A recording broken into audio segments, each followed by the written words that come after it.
Everyone, welcome back to my channel. और आज मैं एक बहुत ही रिक्वेस्टेड वीडियो करने वाली हूँ और ये है अंडर आर्म वैक्सिंग आप घर पे किस तरह से कर सकते हैं। तो हमेशा जब भी हम सोचते हैं कि हमें अंडर आर्म्स वैक्सिंग करनी है घर में तो हमें बहुत ज्यादा डर लगता है और वो डर होता है दर्द का। तो मैं आपको कुछ ऐसे टिप्स बताऊंगी जिससे जो आपका दर्द है वो कम हो जाए और आप आराम से घर में वैक्सिंग कर पाए। सो गाइस, फर्स्ट टाइम जो मेरा एक्सपीरियंस था वैक्सिंग का वो था पार्लर में। और पार्लर में अगर आप हैंड वैक्सिंग या लेग वैक्सिंग भी करते हैं तो आपको काफी पेन होता है। मैंने ये देखा है जब हम घर में करते हैं तो हमें पता होता है कि हमें जो पेन है वो किस तरह से बियर करना है और हम अपने हिसाब से करते हैं। पार्लर में क्या होता है कि जब वैक्स गर्म रहता है कई बार वो गर्म वैक्स भी लगा देते हैं और अंडर आर्म एरिया पे वो बहुत ज्यादा रिस्की हो जाता है। कई बार आपके जो अंडर आर्म है वो रेड हो जाते हैं। तो कुछ ऐसी चीजें हैं जो आपको घर में फॉलो करनी है और आप बहुत आराम से वैक्सिंग कर पाएंगे। तो वैक्सिंग करने का जो फायदा होता है वो ये होता है कि जो आपकी अंडर आर्म्स होती है वो काली नहीं पड़ती। जो हेयर ग्रोथ है वो कम से कम 25 डेज लेती है वापस आने में। अगर आप हेयर रिमूवल क्रीम यूज करते हैं तो वो आपके अंडर आर्म्स को डार्क कर देता है और जो मुझे बिल्कुल नहीं पसंद है क्योंकि समर आ रहे हैं और कई बार ऐसा होता है कि हम अंडर आर्म्स ऐसे उठाते हैं और आपको ये बिल्कुल अच्छा नहीं लगेगा कि जो आपके अंडर आर्म्स है वो ब्लैक दिखे। तो जो क्रीम्स है उन्हें आपको अवॉइड ही करना चाहिए। कई बार मैं रेजर यूज करती हूँ। क्रीम मैंने अभी तक आई थिंक 2 से 3 बार यूज करी है, वो भी कभी ऐसा रहा है कि बहुत जरूरी है तो मैंने यूज किया है, वरना मैं शेव करती हूँ या मैं वैक्सिंग करती हूँ। मैक्सिमम वैक्सिंग प्रेफर करती हूँ क्योंकि उससे क्या होता है जो ग्रोथ होती है वो काफी टाइम लेती है वापस आने में और समर के लिए वो बेस्ट ऑप्शन है। साथ में वैक्सिंग करने से जो आपकी टैनिंग होती है वो भी निकलती है और जो अंडर आर्म एरिया है वो बहुत ज्यादा क्लीन हो जाता है। सो अब हम लोग चलते हैं। चलिए देख लेते हैं कि हमें जो वैक्सिंग है वो किस तरह से करनी है। सबसे पहले हम लोग देख लेते हैं हमें वैक्स करने के लिए किन किन चीज़ों की ज़रूरत पड़ेगी। तो मैं ले रही हूँ टेल्कम पाउडर और इससे क्या होगा जब आप वैक्स करेंगे तो मॉइस्चर नहीं आएगा और जो वैक्सिंग है वो बहुत आराम से हो जाएगी और आपके जो बाल हैं वो आप बहुत आराम से पुल कर पाएंगे। उसके बाद मैं ले रही हूँ ये नोवा का वैक्स हीटर। ये बहुत ही ईजिली मार्केट में अवेलेबल है और ये मुझे 150 रुपीज़ में मिला था।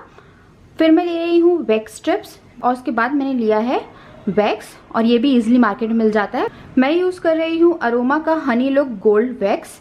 तो चलिए जो वैक्स है वो मैं सबसे पहले वैक्स हीटर पे डालूंगी और वैक्स को गर्म कर लूंगी। तो हमें ज़्यादा वैक्स नहीं लगेगी, मैं सिर्फ अंडर आर्म्स के लिए वैक्स ले रही हूँ तो इतनी सफिशिएंट है। अब ये मेल्ट होना शुरू होगा।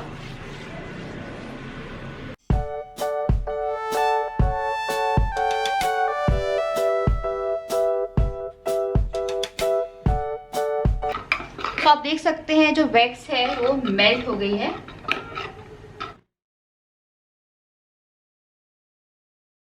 तो सबसे पहले हम लोग जो अपने अंडर आर्म्स है उसमें टेल्कम पाउडर लगाएंगे।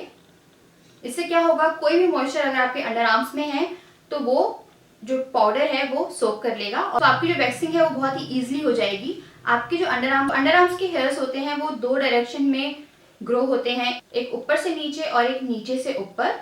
तो हमें 2 डायरेक्शन में वैक्सिंग करनी जरूरी है। हम आपको दिखा देती हूँ कि किस तरह से आपको वैक्सिंग करनी है। अब हम एक थिन लेयर लगाएंगे वैक्स की और जो वैक्स है वो मैंने लगा लिया है। अब मैं वैक्स स्ट्रिप लूंगी और उससे प्रेस करूंगी। तो आपको अच्छे से प्रेस कर लेना है और सबसे पहले आपको इसे डाउनवर्ड डायरेक्शन में पुल करना है।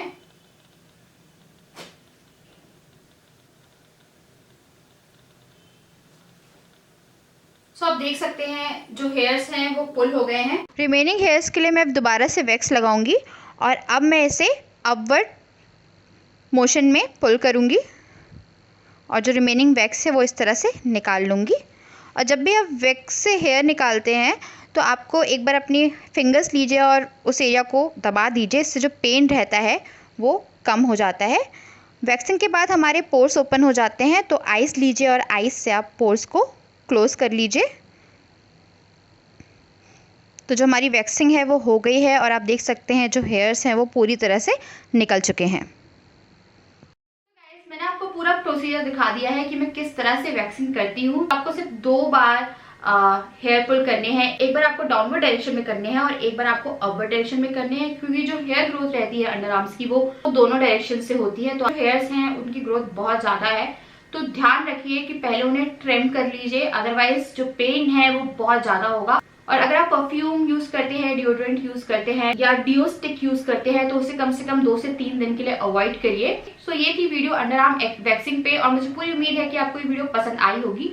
और अगर आपको ये वीडियो पसंद आई है तो लाइक कर दीजिए, और अगर आपकी और कोई रिक्वेस्ट है, अगर आपको लेग वैक्सिंग या हैंड वैक्सिंग देखनी है तो उसके लिए आप नीचे कमेंट कर दीजिए, और साथ में आप मेरे चैनल को सब्सक्राइब कर दीजिए। मैं आपसे मिलती हूँ कल विद अ न्यू वीडियो, तब तक के लिए बाय।